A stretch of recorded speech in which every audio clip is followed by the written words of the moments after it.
Game number 81 of the regular season. It's the Leafs at the Sabres. Talk about Mitch Marner today. Could this be the last game he plays against the Sabres in a Toronto uniform? Could his next game in this matchup be in a Buffalo uniform? We'll talk about it coming up here on the Locked On Sabres podcast.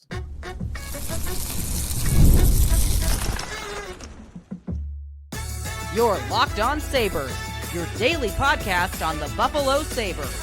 Part of the Locked On Podcast Network, your team every day. What's up, everybody, and welcome into this edition of the Locked On Sabres podcast here on a Tuesday. And thanks for making us your first listen every day. We're free and available wherever you get your podcasts, Spotify, Apple Podcasts, the Odyssey app, plenty of places, as well as on our YouTube channel where you can watch the show. If you do, like and subscribe us there. And if you would like to get engaged with the show, you can head over to our text club. And if you're not already a subscriber, you can become one over at joinsubtext.com/LockedOnSabres. Sneaky Joe DiBiase here on a game day. It's the Sabres and the Maple Leafs. Only their second and they only have two visits to Buffalo this year. This is the second of the two. Game is not meaningful for the Sabres, but it is a little bit meaningful for the Toronto Maple Leafs. We'll get to that coming up on today's show. Go through some memories of this rivalry between the Sabres and the Leafs, and there are a lot of good ones if you are a Sabre fan. Not a lot of good ones if you are a Leafs fan. I can't even honestly think of one that would be a good memory as a Toronto Maple Leaf fan. And, of course, I love talking about big dreams in the offseason, and we're almost there. Today with this matchup, Mitch Marner is in town. I want to talk a little bit about Mitch Marner as he is about to head to unrestricted free agency unless he gets a deal done with the Maple Leafs between now and July 1st, but that has not happened. He has been eligible to sign a contract for 9 months now, and it has not happened. There were rumors at the trade deadline, and there's a little bit to get to from the Sabres end of things today, even if it is a pipe dream. But as I said yesterday, sometimes a pipe dream does end up happening. So all that coming up and more on today's episode of the Locked On Sabres podcast. You can follow me on Twitter at Sneaky Joe Sports, at Blue Sky, at Sneaky Joe, and the podcast account is at Locked On Sabres. Be sure to head over as we continue to get through our favorite Sabre bracket and who the most beloved Sabre is of all time. You could head over to at Locked On Sabres for that. You can vote in the two matchups right now that are runaways early, but it is very early. Ryan Miller against Brian Campbell and Dominic Hasek against Tage Thompson. Let's get into, though, the main subject of today's show, as we only have a couple of games left in the regular season, but this will be a little bit more of an off-season topic. I mean, let's be real, Sabre fans, right? The off-season kind of began a month and a half ago. Really, ever since the trade deadline, I think is about a fair starting point for off-season chatter and topics as we continue to roll along here. And today, a little bit more of a fun one, and one that is not really that realistic, but I still want to have some fun with it. And I want to believe that the Sabres are going to try for this one. So let's get to Mitch Marner on today's show. As I just previously mentioned, he has not signed with the Maple Leafs. Watch me post this show and he signs with the Maple Leafs. But at this point in time, he is not. He is the leading point getter, leading scorer on the year for the Maple Leafs, 99 points. That's a lot more than really anybody else. Second place is William Nylander with 84. Austin Matthews, a little bit of a down year. He's also dealt with injury. He's sitting there with 75. Marner, 99 points. He needs one more point for his first ever 100-point season. He has come close before. 99 actually 2 years ago was obviously very close. 97 he had in the 21-22 season. He had 94 points in 18-19.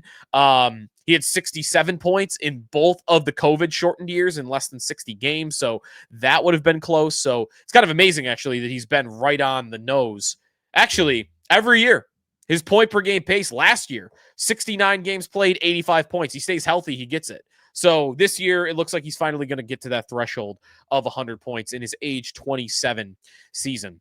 And Marner has lived up to every ounce of what he was as a prospect. I love the player.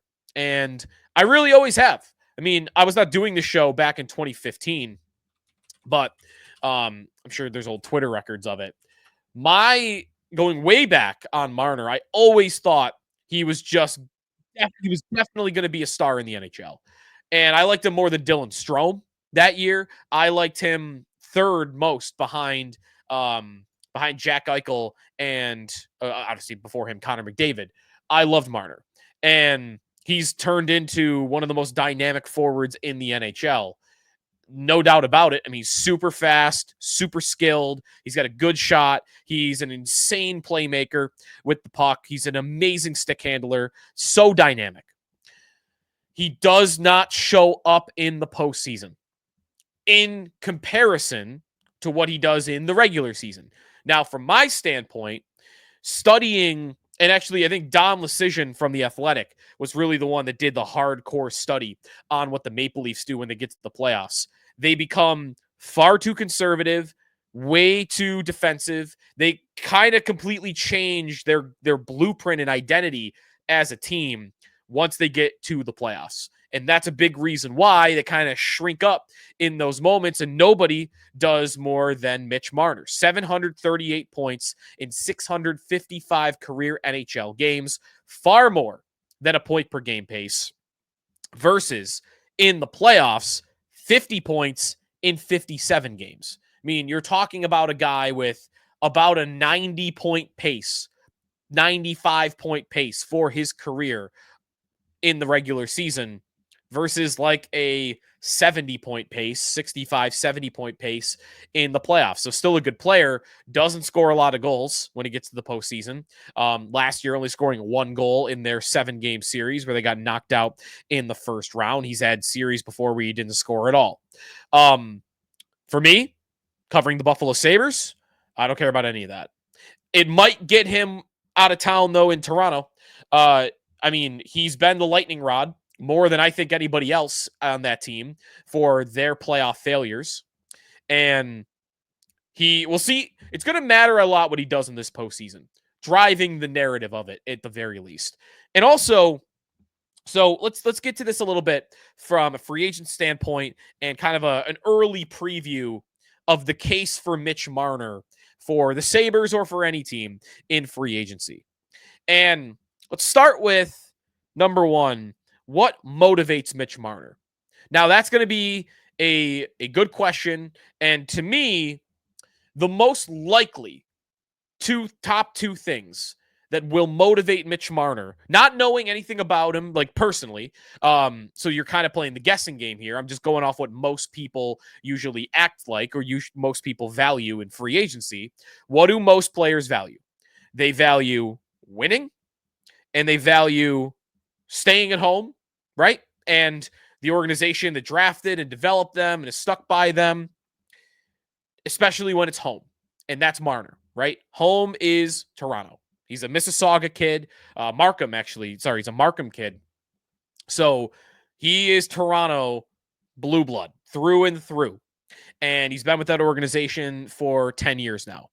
So if that's a big motivator for him and winning is a big motivating factor for him, well, Toronto is obviously a bigger favorite than the Sabres are by a lot. The Sabres might give him a little bit of one of those two things. And this is where I've already kind of thought out. I've had this thought out. I'm sure a lot of Sabre fans have.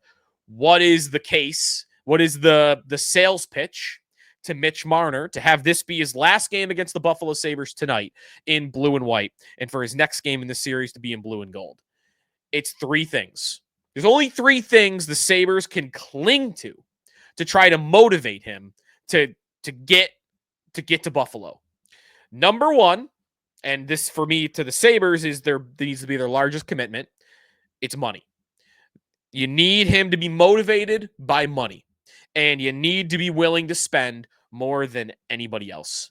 If the highest bid is $14.5 million, you got to be at $15.5 million. If the highest bid is $15 million, then you got to be at $16 million. The max is 18, and the max for next year is probably going to be about 19. No chance in the world to me that obviously that gets touched. But You could. What would happen? What would the worst thing that could happen? What's the worst thing that could happen if the Sabres just said, we're going to give him the max? I mean, the league would, blow its gasket because you don't get that in hockey. You get it in the NBA, max contracts, but you don't get anything near that in the NHL. 20% of the cap, by the way, is the rule. That's why I mentioned it changes from one year to the next, and the cap's going up next year. So you need him to be motivated by money, and you need to be willing to outbid everybody.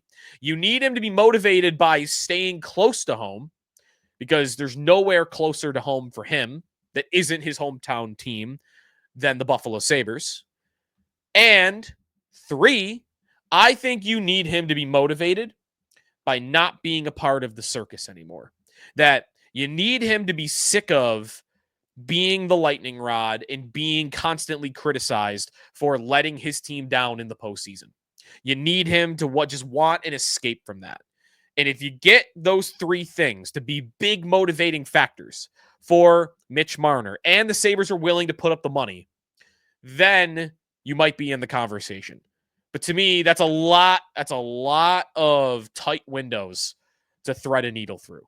And it's why it is a pipe dream. It is very, very unlikely. But we can have some fun with it, right? And to me, the bigger question here about Marner is not whether the Sabres will land him. It's, will the Sabres try? How much will they try to land Mitch Marner? They tried over a decade ago to land Brad Richards when he was the number 1 free agent on the market. They tried with Steven Stamkos, right? To what extent, I don't know how much they tried, but they at least made a call in that situation. Stamkos never got to unrestricted free agency, but the Sabres were in that discussion. They tried with Kyle Okposo, who, after Stamkos signed, Okposo was the number 1 free agent on the market. But since then, they haven't really tried to land a whale. And maybe some of that is introspection and or actually, you know what? I lied. Sorry, I forgot about Taylor Hall. They did sign Taylor Hall. So that was only a 1-year deal. It was $8 million, but at the time, he was the number 1 free agent in the market. So twice they have landed the guy, but never when it's a superstar. Now, it doesn't often happen that a player of Marner's caliber, rarely, especially this age, rarely hits free agency. And that's why, to me, you can't leave any stone unturned. Even if you have a 1% chance of convincing him to come here, you got to take your shot. Because if you were to land this player, if something were to happen, he thought it was destiny that I have to be a Buffalo Sabre. If you were to land this player, it would be momentous. It would be a complete shock to the whole system of being a Buffalo Sabre fan and following this team. The idea that they are cheap, which there's a lot of evidence to point to, and the idea that there's just nowhere to go, that there's no future, there's no hope. All of that would just be shook back into place if they were to land this one guy. And he'd go right up on the top line. I mean, imagine how many goals Tage Thompson would score with Mitch Marner next year. Now, he's playing in this game tonight. The Leafs need it for the division. Talk more about that in a moment. Just to have some fun with this. Mitch Marner, you're waiting to yell at me this, because this is the thing I see in social media the most and in our text club about Marner and Buffalo, is not that the Sabres are desperate or the Sabres be willing to pay the most or that it's close to home. The number one thing you see is he's a Buffalo Bills fan. He's a hardcore Buffalo Bills fan. And the most common comment I see is, have Josh Allen go to the meeting. Give him lifetime seats to the Bills. Give him a suite. Let him go hang out with Allen at his house in Orchard Park. That's really the sales pitch that I see fans spewing the most. And it's, how much does that actually matter? It probably matters very, very little. But if we are to have some fun with it, I was looking through today, looking for a picture of Mitch Marner in a Buffalo Bills uniform, and he's got a couple of them on Instagram of him wearing Bills stuff. He went to a game 2 years ago at Highmark Stadium, and I was thinking of this comparison even before I saw this picture.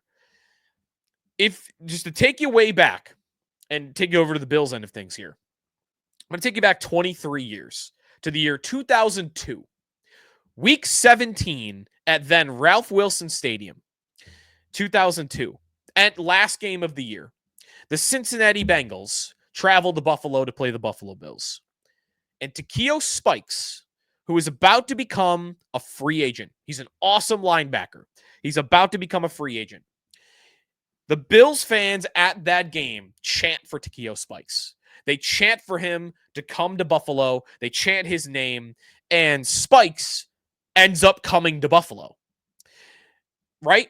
And of course, I'm thinking about like, oh man, tonight, I don't know if there'll be enough Sabre fans in attendance to pull this off, but I had that same thought of how cool of an atmosphere would it be tonight if you had a bunch of Sabre fans chanting, "We want Marner. We want Marner. We want Marner," just through the whole game even, or at least in pockets of the game. Now, again, I don't know if there'll be enough Sabre fans in attendance to even get that through. Maybe you could get the Sabre fans to start chanting it, and then Leaf fans might drown it out with booing, and that could be cool even in its own right. Annoying Leaf fans that, hey, we're going to get your guy. We're going to get your guy, even though I'm sure they don't think we're actually going to get their guy. But I thought about the Spikes comparison for that. So then I'm looking for a Mitch Marner picture, and sure enough, when Mitch Marner went to the Bills game 2 years ago and was on the sideline, who was the Buffalo Bills legend of that game that took a picture and met Mitch Marner of the Toronto Maple Leafs? It was Pistachios Spikes, former Buffalo Bills linebacker. Pistachios Spikes met Mitch Marner. The picture is on Instagram. There it is in all its glory. It is destiny, ladies and gentlemen. It's destiny. The guy that Bills fans once chanted for to come to Buffalo, and he did. There he is with the guy that tonight we need some chants for Mitch Marner to come to Buffalo. Let's make it happen. Hey, any advantage you could get. Any advantage you could get. And if the Sabre fans were to do that tonight, I mean, Marner would remember that. Marner might think about that like, man, when I went down to Buffalo back in April, those are good fans. They really want me. I feel loved there, especially for a guy. I'm only half kidding when I kind of make this point, by the way.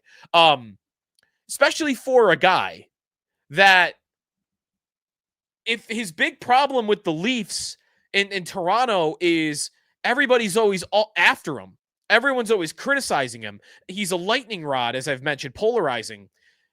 Him feeling loved, maybe that could do a number on him compared to other guys because of his situation. So again, there it is. There's your case. There's your layout for Mitch Marner. And again, I just need to say it on the front end. Well, I guess on the back end here, I do recognize that this is like a very, very, very, very, very slim chance to happen. Like under 1% to come to the Buffalo Sabres. But one can dream.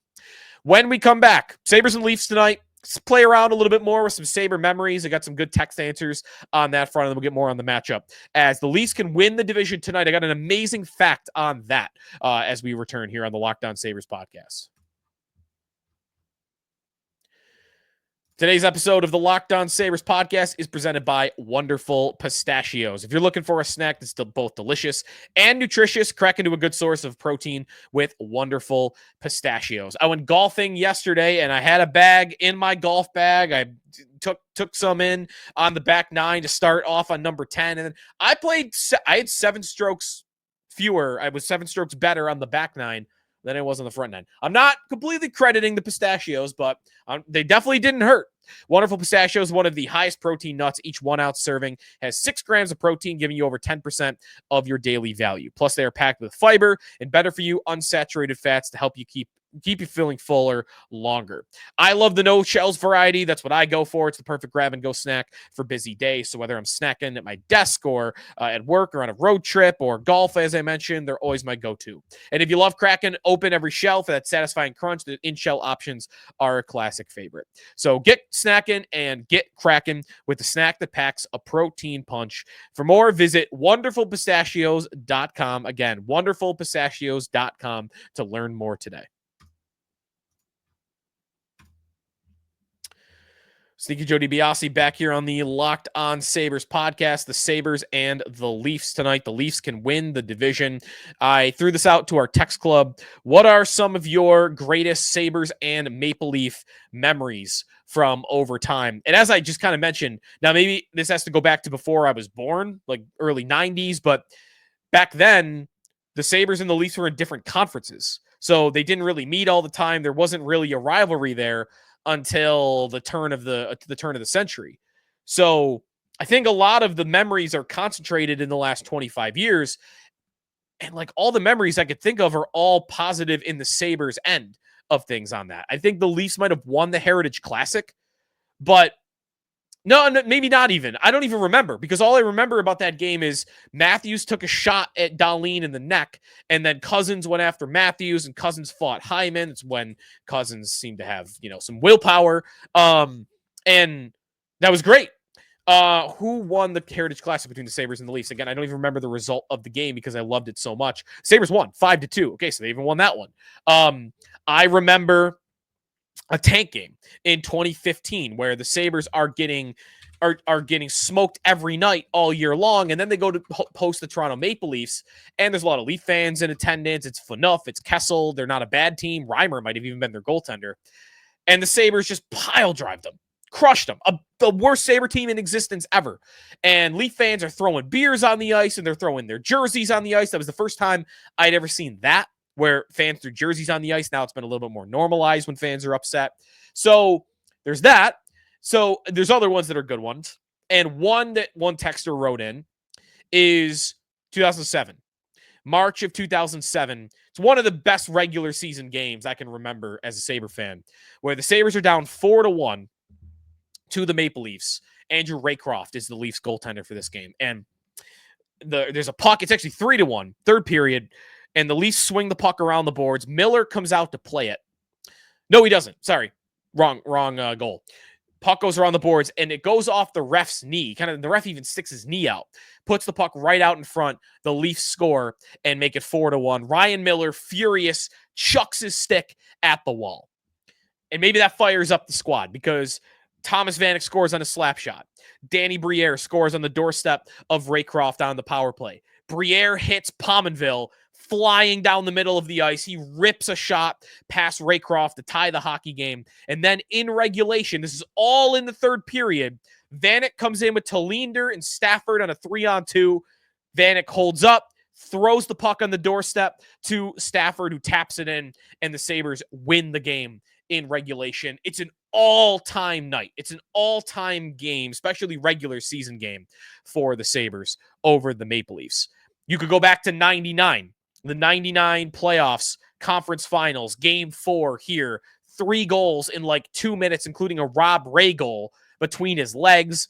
And then you got that goal by Jeff Sanderson while the Ray announcement is happening and the crowd is going absolutely berserk. You've got so many good Sabre Leaf memories. I even remember, I don't remember the result of this game. Does anyone remember Eichel scoring, I think, a hat trick against the Maple Leafs, and he goes over to the boards? And this is far past the point where it became more Leaf fans than Sabre fans. And Eichel always talked about taking that very personally, that it always fired him up, and he played angry with it, and then he played well, and he scores. It was either 2 or a hat trick, and he goes over to the boards and he points at 2 Leaf fans. He tells them to sit down. Again, all these are good memories.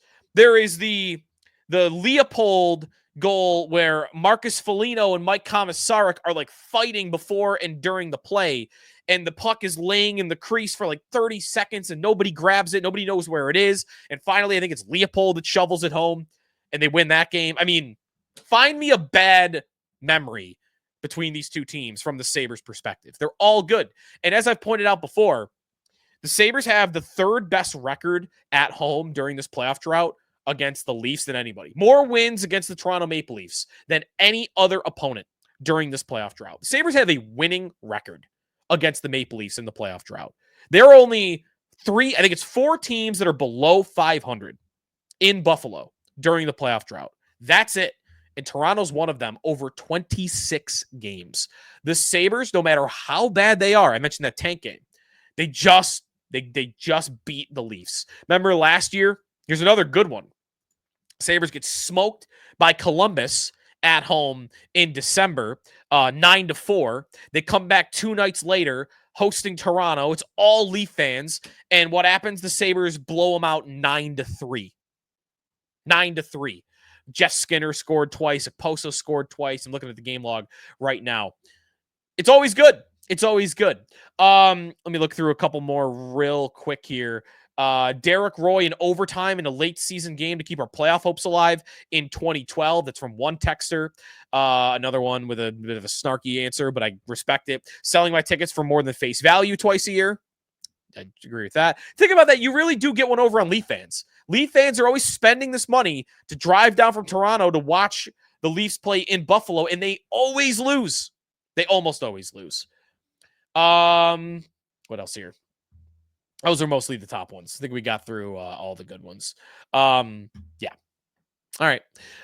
Sabres and Leafs. If you got a memory, toss it our way. We'll read it on our next show.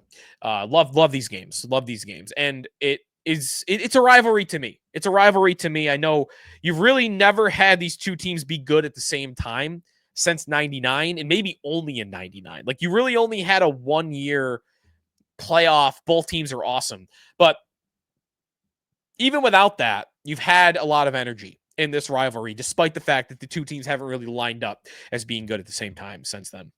When we come back, more about tonight's matchup specifically. Talked to Lindy Ruff a little bit this morning. We got some injury stuff. More to get to coming up here on the Locked On Sabres podcast. Today's episode of Locked On Sabres is presented by Upwork. Scaling your business requires the right expertise at the right time. With Upwork, you can find specialized freelancers in marketing, development, design, and more. Experts ready to help you take your business to the next level. Upwork gives businesses flexibility by connecting them with top freelance talent across multiple industries, including IT, AI, web development, and marketing. So whether you need extra hands for a project or a long-term partner, Upwork makes hiring simple and affordable. If you need help with a marketing campaign, Upwork can connect you with freelance experts who deliver incredible results. Posting a job is free and simple, and within a day with multiple qualified candidates to choose from. Instead of hiring full-time, Upwork helps find affordable top-tier freelancers to scale your business efficiently. So visit Upwork.com right now. Post your job for free. That's Upwork.com, Upwork.com to connect with top talent and grow your business today. Sneaky Joe DiBiase back here on the Locked On Sabres podcast. The Sabres and the Maple Leafs tonight at KeyBank Center. The Leafs need 1 point. That's it. One measly point to win the Atlantic Division for the first time ever. Despite all these years, they've been a playoff team and they've been a very, very good team in the regular season. They have never won this division. They either need to get 1 point over their final 2 games against the Sabres and the Red Wings, or they need the Lightning to drop 1 point over their next 2 games. So they are very, very likely to win this division. And just a quick fact on how rare that is. The Toronto Maple Leafs winning a division and how rare it is. In 117 years, or do I have that number wrong? 108 years, the Toronto Maple Leafs have won the division, their division, 6 times. 4 times before 1938, when you had an 8-team league. They won their final division in 1938 over the New York Americans. So that's how long ago we're going for those 4. That's 4 of the 6. 4 of the 6. Can't do fingers on the YouTube stream here. They have a Northeast Division title from the 99-2000 season, and they won the Canada division, the Canadian division in 2021. That was the COVID year, which, remember, they just had to make up a division and teams only played each other, really. And in Canada, that was true. They only played each other. So 6 division titles, 4 before 1938, and 1 during the COVID year that was made up just because they had to get a season in. So in my opinion, really, they have 1 real division title. That's it. 1 real division title in 99-2000. They have never won the Atlantic Division. So that's how rare it is that they win a division. So for tonight's game, the Leafs are going to be going after it. They have been a very good team all regular season. They also badly want the division, not just for the title of it, but the difference between playing Florida in round 1 versus playing Ottawa in round 1 is a big difference. And if they were to somehow blow this and drop to the 2 seed, they would play the Panthers in the first round of the playoffs, and I do not like their chances in that series. I love their chances against Ottawa if they are to play them. So for tonight's game, no Josh Norris, no Jordan Greenway. They've been ruled out for the season. Lindy Ruff also declared that Owen Power won't return for the final 2 games of the year. No surprise there either. And otherwise, the lineup is pretty much status quo. The Sabres are coming off one of their worst defensive performances of the year against the Lightning. Now they're going up against the Leafs, who are at least a little bit motivated. I have a feeling that this could get ugly, and it could get ugly quick. But again, this rivalry, this matchup, the Sabres always seem to play well against the Maple Leafs, and they're coming off a bad loss where they might want to respond and go into the offseason with some positive vibes. For tonight's game, the Sabres are plus 138 on the money line. Not as big of an underdog as I would have thought. Over-under is 6.5 for this game. My sneaky bet of the night would be over on 6.5 goals. Plus 100, even money. Give me that. All right, enjoy Sabres and Leafs and the atmosphere that we might get for tonight's game with a split crowd as we normally get. And we will talk to you tomorrow here on the Locked On Sabres podcast as we get closer to the off season. We'll talk more playoffs as well and Amherst as well as the season comes to a close here. If you're looking for your league-wide stories across the NHL as the playoff races wrap up, be sure to check out Locked On NHL Game Night. Every game, every night until a Stanley Cup champion is crowned. Get local analysis on a national stage. Find NHL Game Night on Locked On NHL on YouTube or wherever you listen to your podcasts. Talk to you tomorrow here in the Locked On Sabres podcast, part of the Locked On Podcast Network, your team every day.